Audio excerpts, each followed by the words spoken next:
Hello, fellow notaries. Here we are about to embark upon segment 2 of 3 for What Does Mentoring Look Like? Or I Will Mentor You.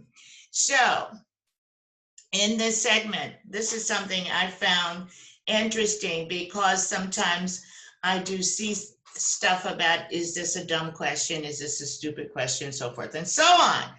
And it says, there is no such thing as a stupid question.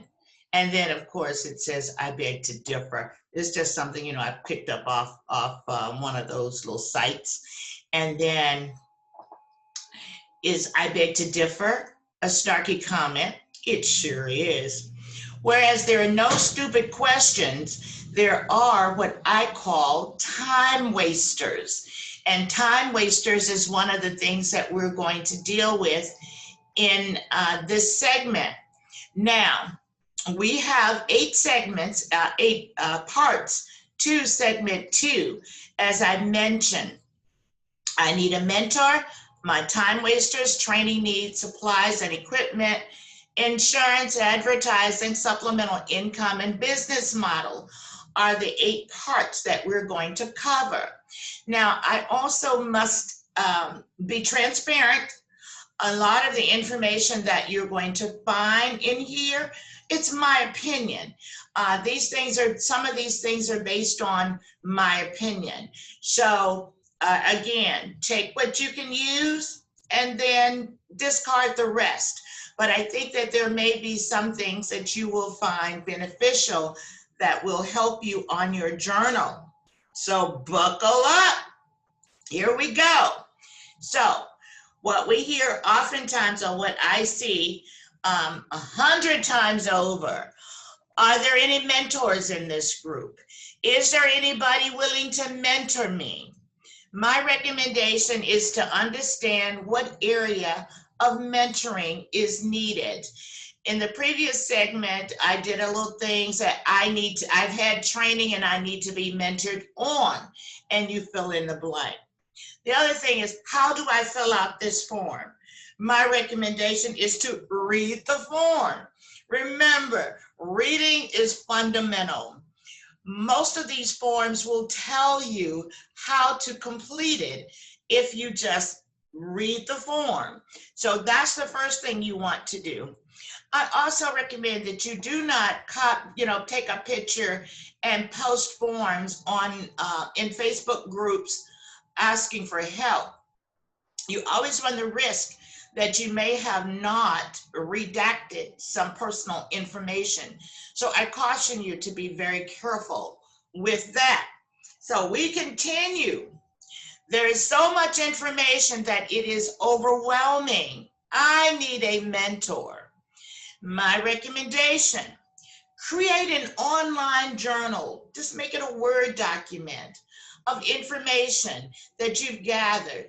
And you want to put it in a Word document or online or Google Doc or whatever, so you can move the information around in order to fit what you're trying to accomplish. Because you're going to organize this data, and you're going to organize it, and you can break it into small chunks of information. I sometimes write notes and type it in a Word document, and then I can move it around and organize it, just like I did for all of these Facebook comments. I put it in a Word document, and then I organized it by category. And again, I stress again, most of the information that you're going to find here, it's based on my opinion. And of course, take what you can use, discard the rest. So I don't know why I put honest, intelligent seeds in here, but it meant something, and it was a post. But my recommendation is to grow a thick skin and attempt not to be offended when someone provides information to you and it is direct and to the point. It is not being snarky, it's just getting to the point. Sometimes it's for the sake of time and being tired of answering the same questions over and over. Use your search engine. If you put those keywords in your search engine, it's going to bring up some answers for you. Also, check your file section, in the Facebook groups that you're in. You're going to find a lot of information there. So do that before you put a post out there for comments on it. The other thing is, and maybe I'll mention this later, but what just came to mind is sometimes people are in 10 different Facebook groups, and they will ask the same question in all 10 groups. Well, what are you doing? Are you going to all 10 groups and look at all the answers that you may have gotten? Ask you for a friend, but use that search engine to help you.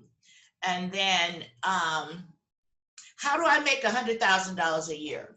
My recommendation is to start small, but think big. Pace yourself. Have a plan to achieve your goal.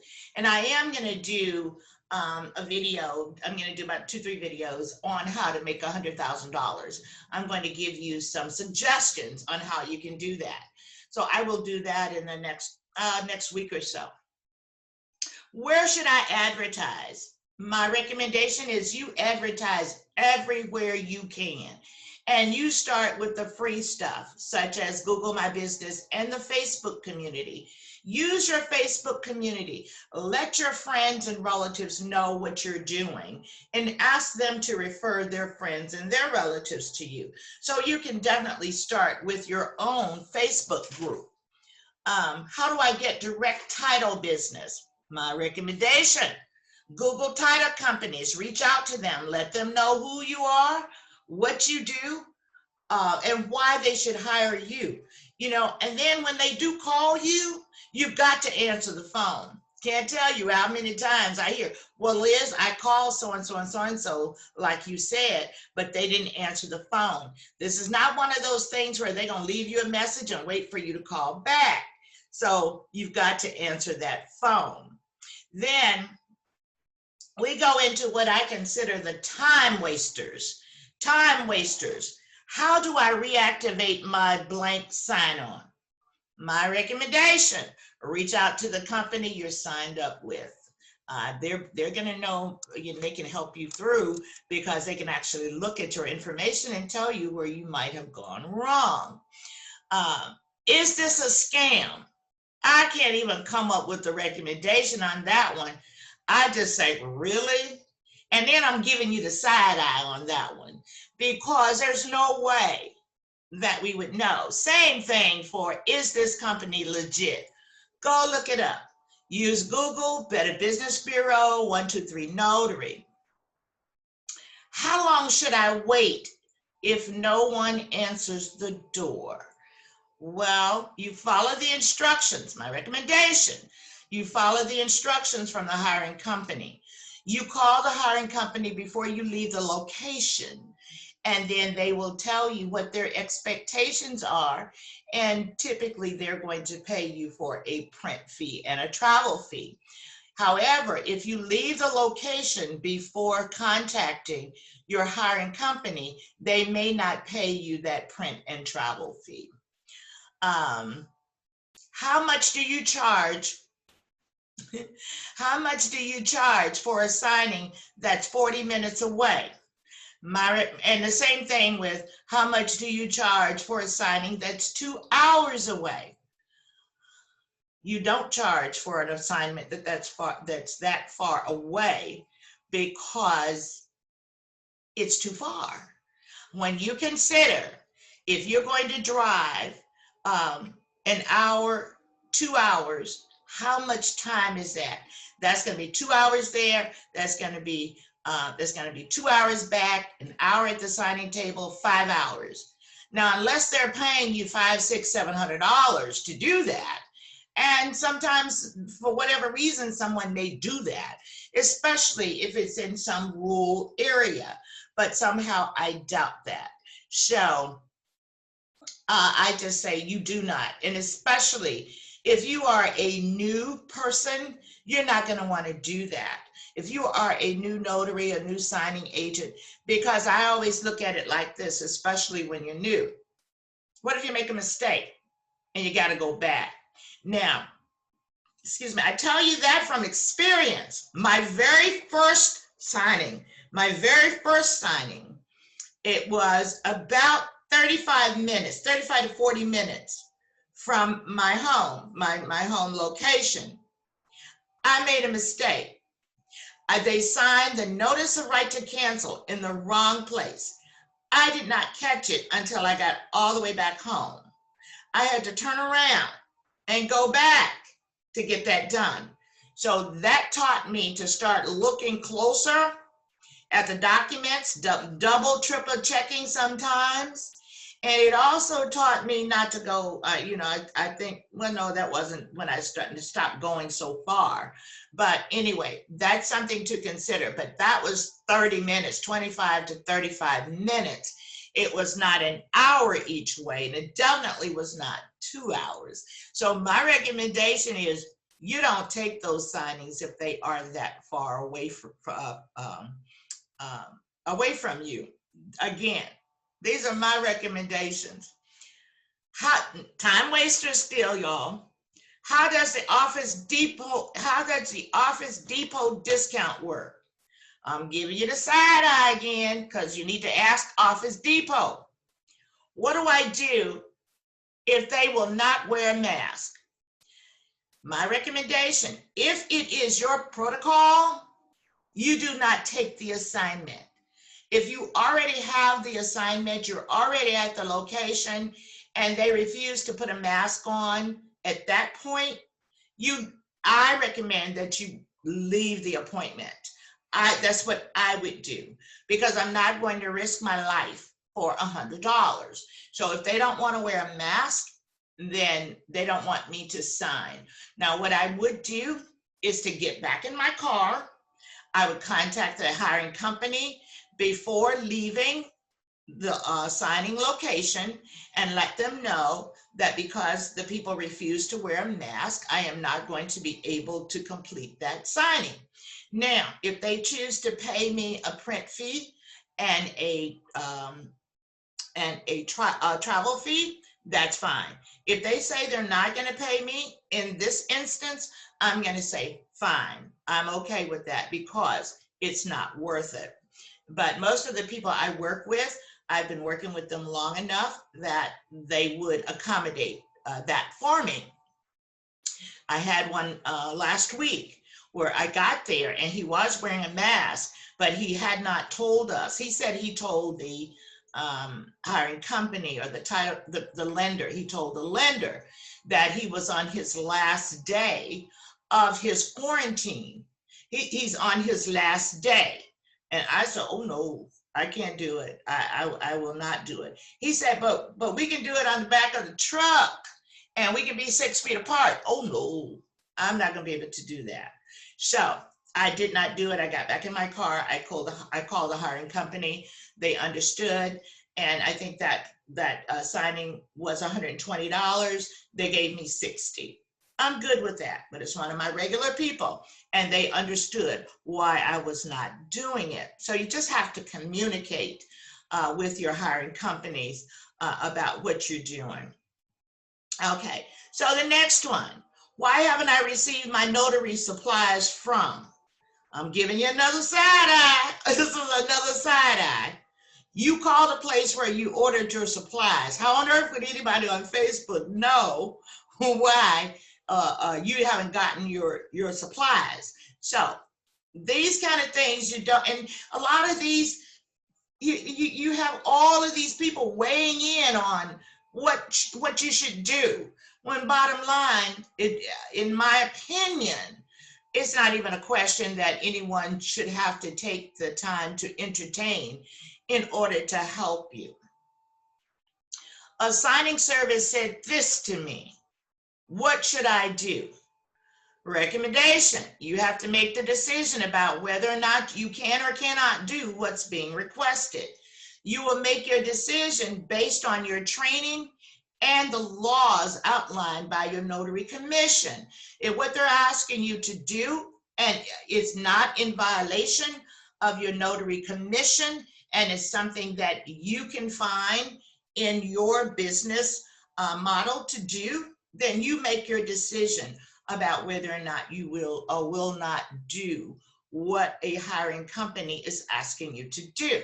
You will, however, know your notary laws to ensure that you are not breaking any laws. For instance, a big one is backdating.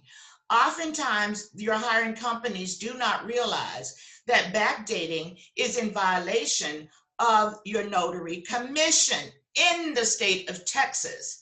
So you have to be aware of what your guidelines are for your state.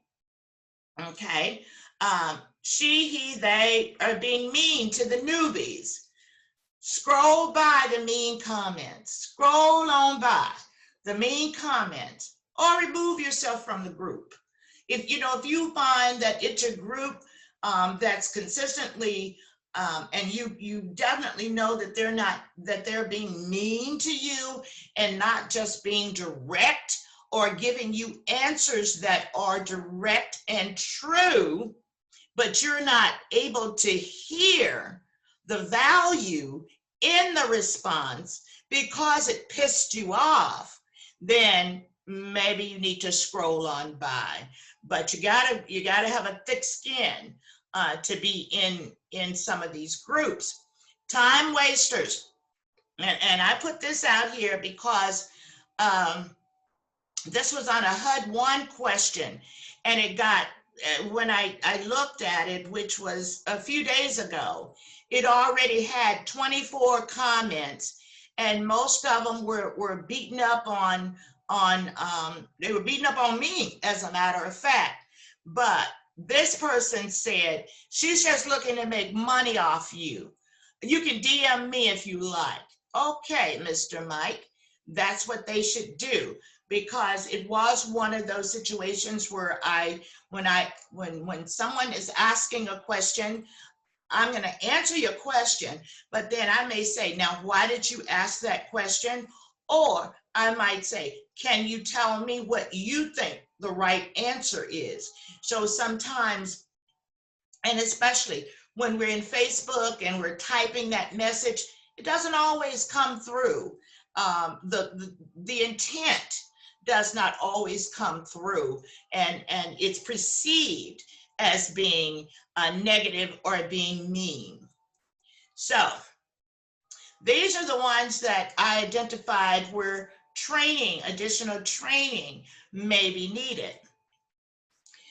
Do I use the county that I am commissioned or county where I'm doing the notarial act? My recommendation is to get some training. Look at something as simple as this. You look at the available training on the Secretary of State website, the Texas Secretary website anyway. It's free. It's free. And then because if you're not careful the way you answer this question, you could be, the way someone answers the question, it could be wrong, because it depends on where that county, a venue, if it's a venue, or if it's talking about you're the county that you're commissioned in. So we have to be mindful of the way we're asking questions to ensure that we're getting the appropriate response. You may get a response that's correct for a particular situation, but it may not be correct for a different situation. I hope that makes sense.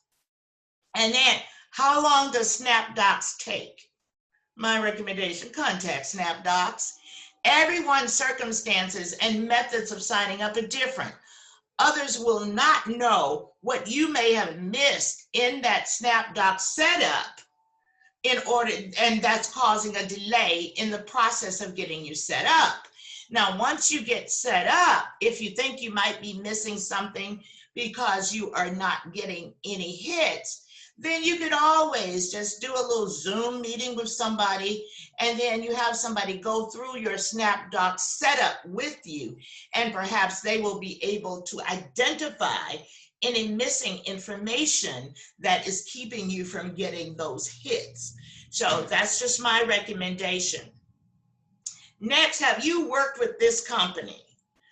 My recommendation, it really should go in the wasters category, but you must do your research. Look up the companies on the Better Business Bureau.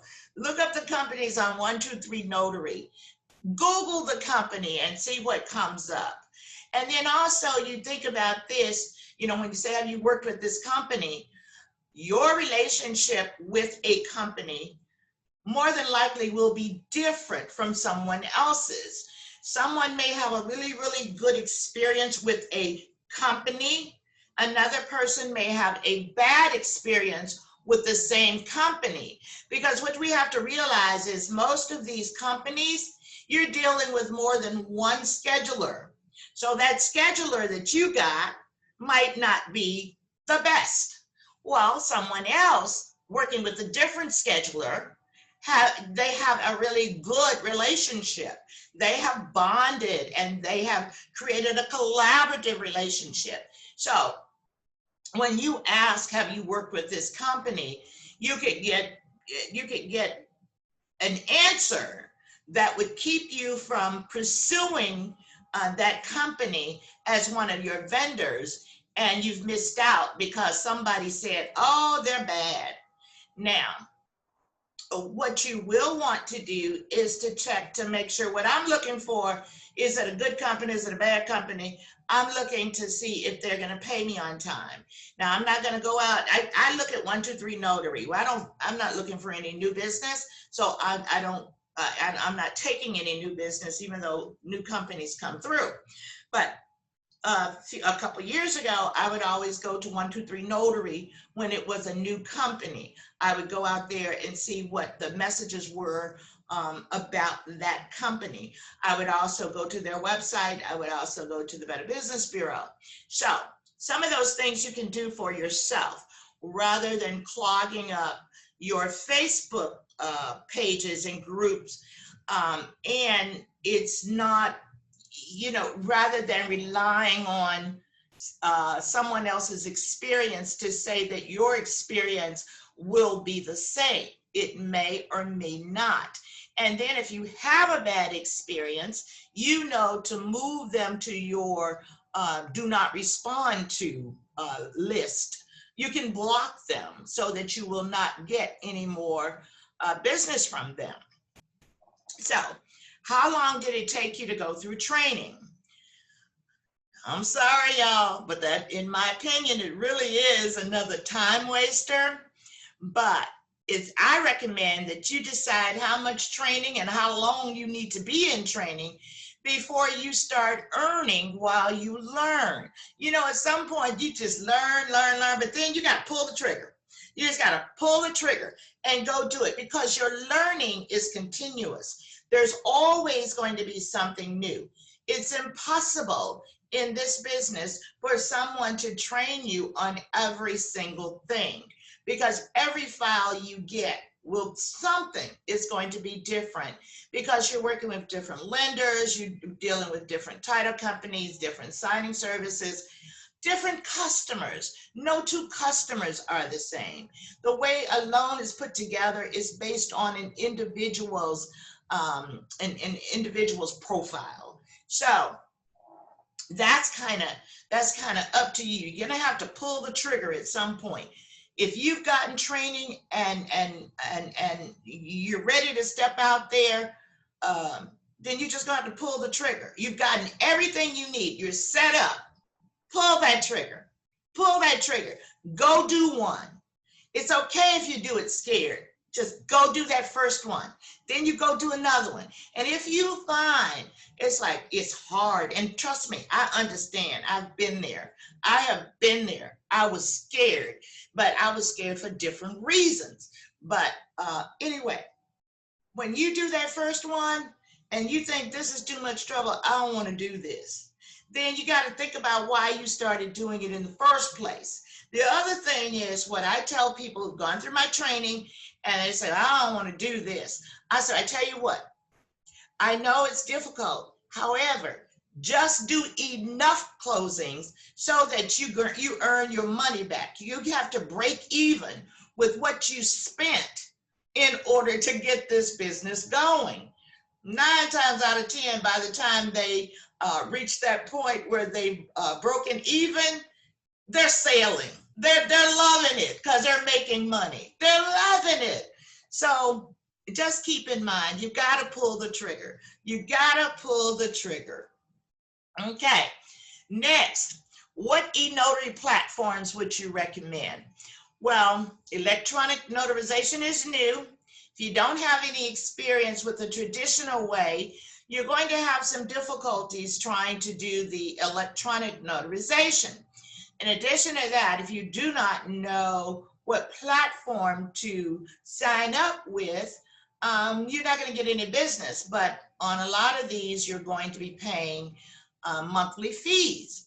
And more platforms are coming out every single week, it seems. So I do not do electronic notarization, nor do I do electronic training. However, I'm going to say again, use your Google, use your Facebook group, find some of the e-notary groups. And there's this one called One Notary. And supposedly they have a program where they don't charge you to get on their platform. They don't start charging you until you've done a certain number of closings on their platform. So that may be something for you to consider. And I think it's called One Notary. And there's this, I can't remember her name right now, but real pretty woman, gray hair. Why can't I think? Her name just escaped me. But she does some good videos on the e-notarizations. So if you YouTube, you go on Facebook, you go on YouTube, and you're looking for, Ron or electronic notarization, you're going to pull up some information that may help you. You want to make sure you're sourcing your information. You want to gather your information. Then you want to review your information. Then you want to decide which avenue you want to take in order to take your electronic notarization to the next level. And I'm going to tell you, those of you who intend to be in this business for any length of time, you will want to do electronic notarization. It started real hot. It got hot in March, April because of COVID. It's died down a little bit, but there are some people out there who are consistently building these platforms, making them more user-friendly for those electronic notarization. It's coming, y'all. It's coming. But and if you're, what I was saying, if you're going to be in this business, start positioning yourself. I'm not saying you go out and sign up for all these platforms, but start to understand the process. Okay, do I need a dual printer? Yes, a printer with a dual tray is needed. The envelope tray is not considered one of the trays. There's also a page separator software. There's page separator software available. If you do not have a dual printer, you are unable to get a dual printer at this time because it's real hard right now. It seems everything is on back order. Then you can get a page separator.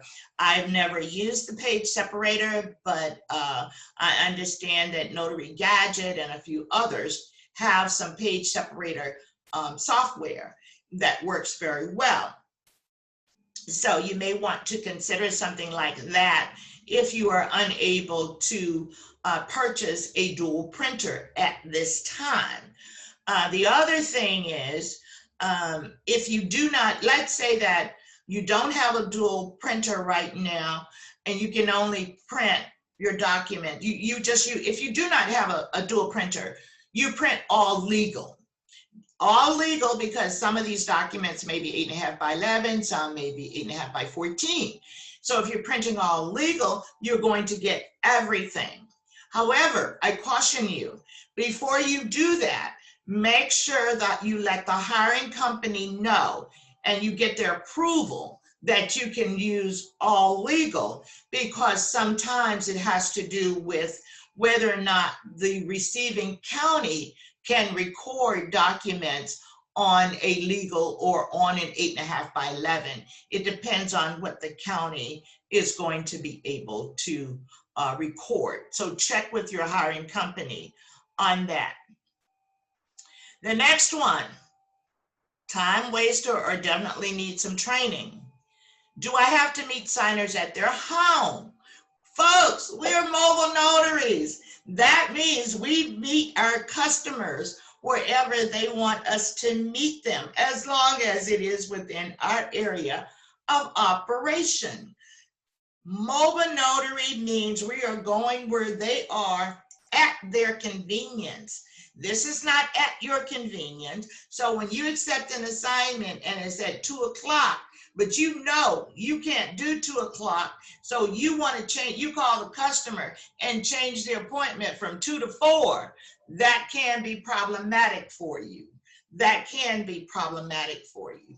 Remember, this is for their convenience, and sometimes the signing service or the title company will give you a time, and it's not really that the customer has set that time, but the title company has set that time. So be mindful of the time. Don't try to change the appointment unless it's approved by someone, or unless the borrower asks you to change the time. And if they do, you want to document that. You want to let your hiring company know that the borrower needs a different time. And if you are able to accommodate that change, you let them know that as well. If you're not able to accommodate, of course, they will reassign. Does that make sense? How's the temperature, y'all? What type of ID can I accept? Can it be expired? Do not walk, run to get some training. Start with the NNA and the Secretary of State. It's free. Now, I have a wonderful Notary 101 class where we talk about the type of IDs, but we talk about a whole lot of other stuff, the laws, and basically the difference is I've already gone to the Secretary of State and the National Notary Association and compiled this information in one place for you. If you are a do-it-yourself kind of person, you can do that. You can learn how to do that without taking a class. Explain to me how to return a completed package. Hiring company is going to send you a return label. Is this a good price for a printer?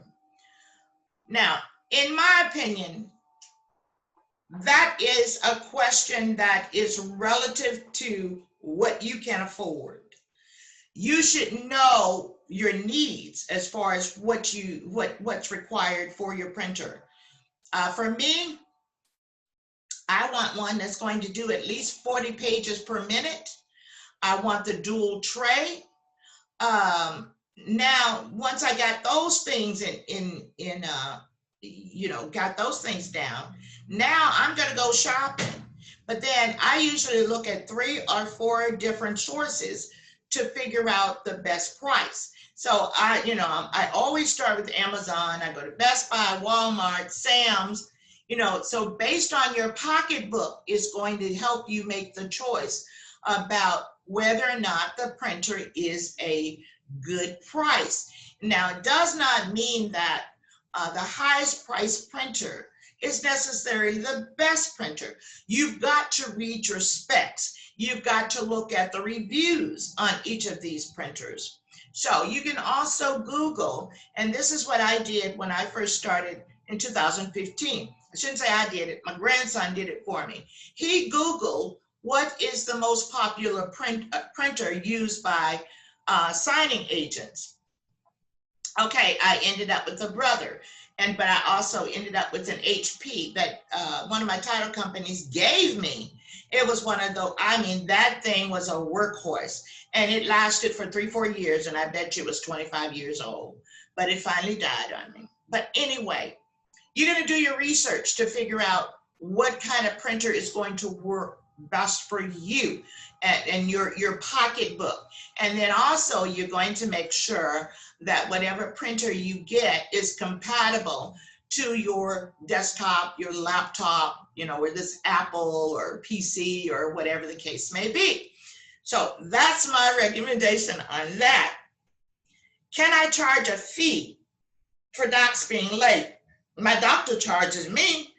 Wow, well, no, you may not charge for the docs being late, like you do a doctor's office, but you can visit one of my YouTube videos on what to do when docs are late. Now, if it's extenuating circumstances, and depending on the relationship that you have with your hiring company, and also depending on how late the docs are, whatever the case may be, then you may be able to negotiate a fee for the delay, for the inconvenience. But typically, I would say the answer is no. If the docs are late and it's going to run into another appointment that you have, simply give it back to them, tell them that you're unable to accommodate because of the lateness of the document. That makes sense? Do I have to have training to be successful as a notary signing agent? No, you do not have to have formal training. See my YouTube video on how to do it yourself. You can definitely do it yourself. Do I have to pay for training? No, you don't. See my video link. Do it yourself. If you are someone who is going to be diligent and do all of the reading that's required and then organize the information so you can figure out what to do first, you can absolutely do this yourself. Do it yourself training. I didn't go to a training program when I started. It was like I got doused in the fire, and I also ended up with a signing service who was patient with me to a point. I had a whole lot of mortgage banking experience, but I really didn't know how to be a signing agent because my mortgage banking experience kept sneaking in, and I was trying to make it about whether or not it was right, the documents were right. That wasn't my business. Wasn't my business. So I had to learn that difference. So no, you don't have to pay for training. Now the next thing is how do you obtain your experience? And it's up to each individual how you get your experience. If you're a person who loves to do the research, like I said, you can do that. Somebody said you can just use YouTube to learn how to do it. I think when we do YouTube videos, I do it as a value added. However, you will find that a lot of the YouTube videos are fragmented. They're nuggets. It's like what I do. They're nuggets. Some of them are quite long nuggets, like this one, but they're still nuggets. So it's a matter of you have to go to a lot of different videos to find the information that you need and then organize it in a way that, it will flow, and you train yourself that way along with other training materials. You're not going to just rely on that. You're going to rely on the National Notary Association. You're going to rely on the Secretary of State. Do that. You must make sure that you are sourcing your information to to ensure that you're learning the right stuff. Let's see. Be mindful of the sources. I think we beat that enough. What y'all think? All right. It's easy money. You just jump in and go. May cause people to lose, and then somebody responded to that. You may cause somebody to lose their homes. You could get sued. That's true. It's easy money, jump in. First of all, if you've done your research and if you've done your training, and if you're actually out there doing this work in a proficient way, you're not going to find that it's easy, just jump in. You have to make sure you have your baseline learning for this type of work. As long as you have, I do want you to jump in, but you're going to jump in after. Like I said earlier, you're going to pull the trigger, but you're going to pull the trigger after you have gotten yourself trained, whether you're doing it yourself or you've been to formal training. And then you go, because it's always continuous. Learning is continuous. And you just pull the trigger and get started, but you're doing it cautiously with training. Make sure you have a sound foundation for doing this work. So make sure you have the knowledge from the Secretary of State on laws and regulation. Make sure you're able to disseminate the loan documents for presentation to the borrowers. You must exercise patience, not just with the customers, but with yourself, because you're going to get frustrated. I can guarantee you, you're going to have some frustrating days and you're gonna wanna quit. And when that happens, you gotta remember why you started. You gotta remember why you started. You gotta have great customer service. You must be organized. You gotta be humble. Be assertive, not aggressive. But you gotta ask for what you want. This is a sales job. You're selling yourself and you're selling your service. You're selling yourself and you're selling your service. People want to do business with people that they like, that they believe are honest, that they believe are doing business with integrity. So it's a sales job. Get used to hearing no. And then, but when you hear that no, you're figuring out how to get to a yes. So it may mean you had to change your tactic. It may mean that you have to approach it in a different way. Figure out how best for you to get to a yes. And you only need one. You need one yes to set you on your way. So just think about, you're just looking for one today. You get that one today, you're looking for one tomorrow. And before you know it, what's going to happen? What's going to happen? You will blow up. I have no funds to start. My recommendation is to prioritize and sacrifice in order to get started. Decide how you're spending your money. What's the best way for you to do it? You figure out, do you pay for a class or get your notary commission and your loan certification? Before you spend any money, I suggest you do your research to determine if the notary signing agent is a good fit for you. And if you're listening to the sales video, it says, oh, it's easy to make $100,000 a year. You need to look a little bit deeper and figure out what they have done in order to make that $100,000 and how long it took them to get to that point. Which reminds me, I'm going to do a video on how to do that, how to get to $100,000. It's just some benchmarks that I'm going to give you. And again, it's based on my opinion.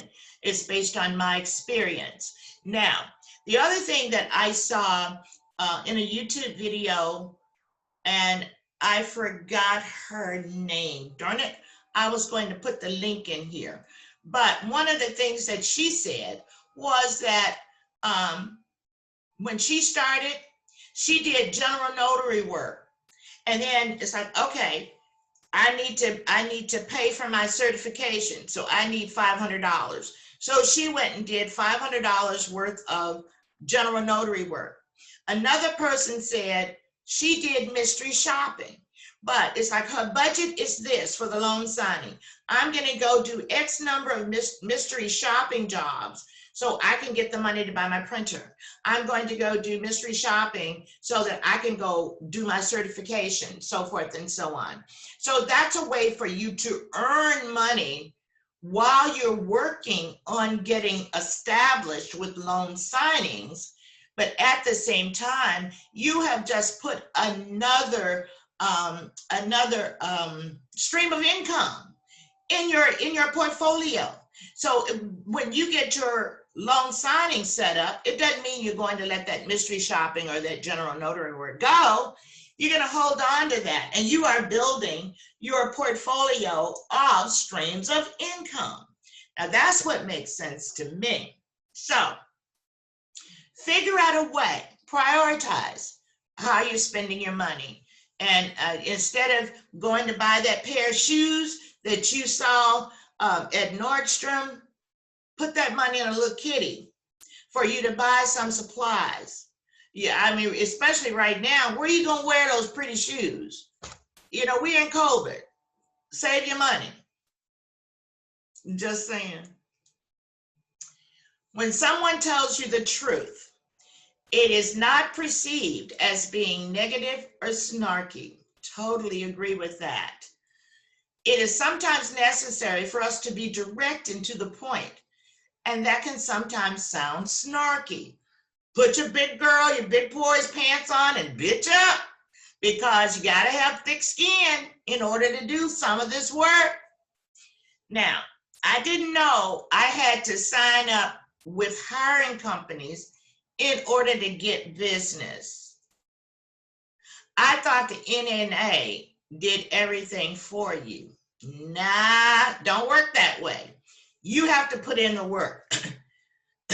Definitely need some training, self-taught or some paid classes. What goes on this line of this form? Get some training. Goes back to an earlier one that said, how do I fill out this form? I took the NNA exam, I passed. What do I do now? Get some training. I read the Facebook post, YouTube, etc. So I'm ready to sign. What do I do next? If you read the post, did the YouTube, and you still ask, what do I do next? You need to get some training. Should I use stickers? What color of stickers should I use? Now, I'm doing the side eye again on that one. If you need to use stickers, flags, do that. Doesn't really matter what color you use. This one really goes in the time waster category. And I guarantee you, there were probably 25 responses. Oh, use this one. Oh, use that one. Doesn't matter. At the end of the day, does it really matter? And if you are spending that much time on Facebook, figure out how to better utilize your time. And if it ain't making money for you, move on. You don't need to be in that conversation so much. What do I do with this document? Go to document review class. How do I fill out an affidavit? You don't fill out an affidavit. You are a notary. Therefore, you are notarizing a signature on an affidavit, perhaps. And that affidavit carries a notarial certificate that you will sign your name and stamp. You do not fill out an affidavit. Here again, sometimes I don't think the questions are quite what is meant.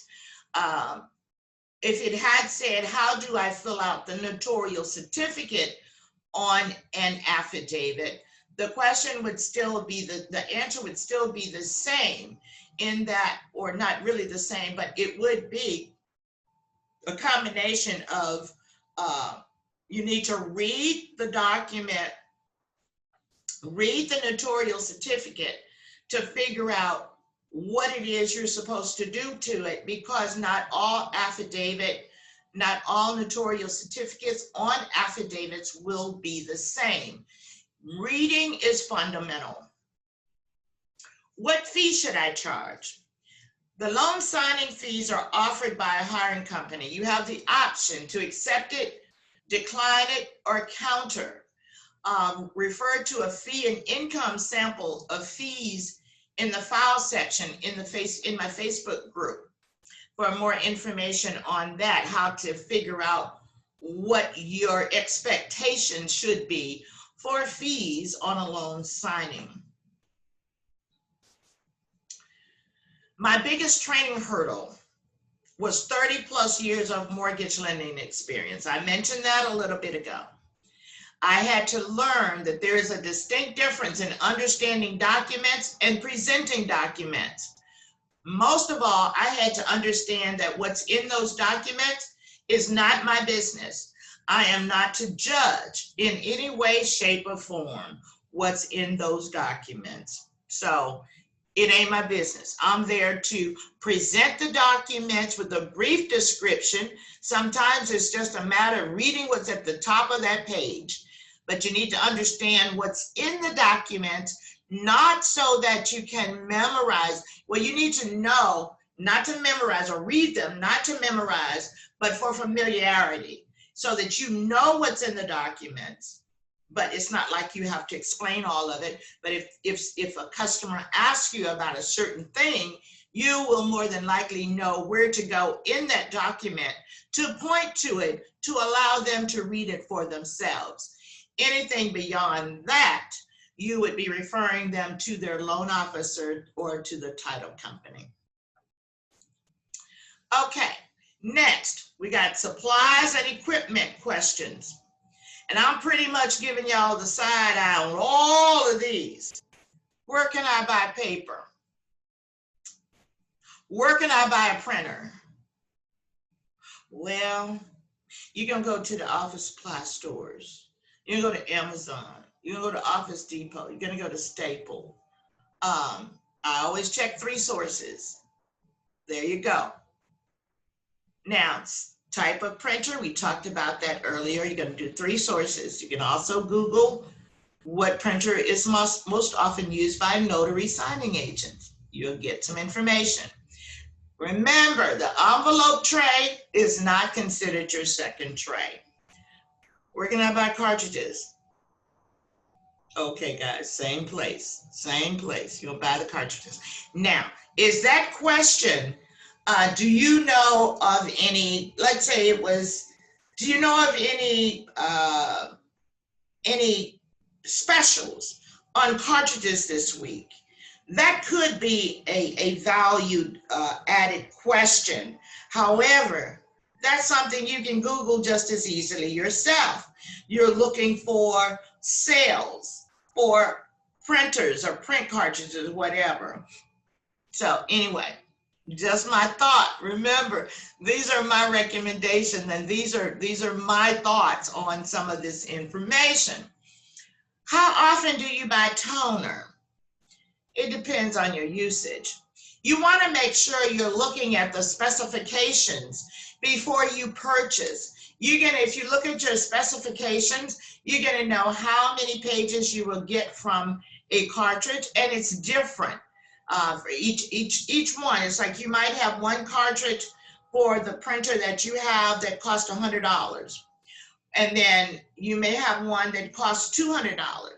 Well, the difference is going to be, one is going to yield you, let's say, 5,000 copies, whereas the other one will yield 10, 20, 30,000 copies. So read your specification. My printer doesn't work. What should I do? You call a repair person, and you're going to start with where you purchased it. How much E&O do I need? Although the minimum, we moved from the equipment, now we're on insurance. The minimum for a signing agent is $25,000. I recommend $100,000 in order to improve the opportunities for getting hired. What does E&O insurance cover? The standard E&O insurance covers you in the event you make an unintentional mistake. You'll want to change, or not change, you'll want to read your individual policy to make sure what your policy covers, because not all policies are created equal. What's the difference between E&O and a bond? E&O protects you against unintentional errors. The bond protects the public. You need the bond for your general notary or for your notary commission. The E&O insurance is for your signing agent work. Advertising. Do I create a separate LinkedIn account? Response. I've had a LinkedIn account for many, many years. I just updated my information to include my notary signing agent information. And I only have the free setup. I do not do the premium or anything like that. Next, I click on an assignment, but I don't get it. If you have a privacy password on your phone, you may want to take it off to increase your opportunities to get the assignments, because they come in real fast, they're gone real fast. And say you do miss an opportunity. Well, capture that name, go look up that company, and then you go direct to them and ask them what you need to do in order to get business from them. Remember, this is a sales job. You're going to sell yourself to that company, and it's a numbers game. So you're going to keep doing it until you get to that one yes, and then you got a yes today, you're going to get a yes tomorrow, and you're going to get a yes the next day. And before you know it, you're making all kinds of money. And most companies want you to have 2 years experience. How do I get started? You convince somebody to give you a chance. Keep in mind, we were all new at some point, but we created an environment where someone took a chance on us.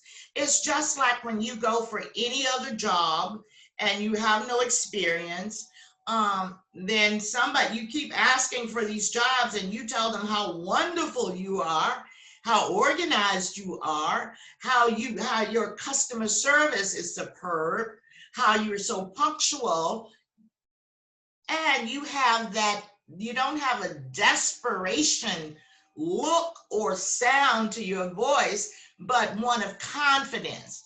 They're gonna say, oh yeah, I might have to give you a chance. And then when they give you the chance, you're going to do an awesome job. And then you're going to create that collaborative relationship. And then they're just going to keep calling you back and keep calling you back. Create that balance without seeming pushy. You want to be assertive, but you don't want to be pushy. You want to be inviting. And you always want to have that smile on your face, because even if you're on the phone, people can feel when you're smiling. It comes, I think anyway, it comes through in your tone. So keep smiling, just keep smiling. Supplemental income. This is a side gig for me. It don't matter whether it's a side gig or not. You still need the same training as you would if you were doing it full time, because you're going to be able to you won't be able to provide the level of proficiency that's required for this job if you do not have the appropriate training in order to do this, even if it's a side gig. It's a side gig for me. It started as a side gig. I had no intentions of turning it into a business. However, looking at the amount of money that I was making after a few years, I had to kind of reevaluate my thinking about how I was doing this business. So I have a quote side gig business as far as my loan signing is concerned. So you can go to, if you need some training, self-taught, go look at my do-it-yourself video on YouTube. Business models. Business questions, I probably should have just called it. Should I be a sole proprietor or an LLC? The best thing to do is to ask your tax preparer. You can go to the Texas Secretary of State website. There is a whole little thing on doing it yourself, setting up your business and then deciding whether or not you want to do a sole proprietorship or an LLC. Visit your local Chamber of Commerce. They have this thing called SCORE that also allows you to, they will work with you to get your business set up. Now, that concludes the question and responses for segment 2 of 3. If you're still with me, I'd like to add a few pointers. Some people are in 100 groups. Some people ask the same question in several groups. Consider how much time you're spending on Facebook. And then are you looking at everyone's comments? How much time you spending on that?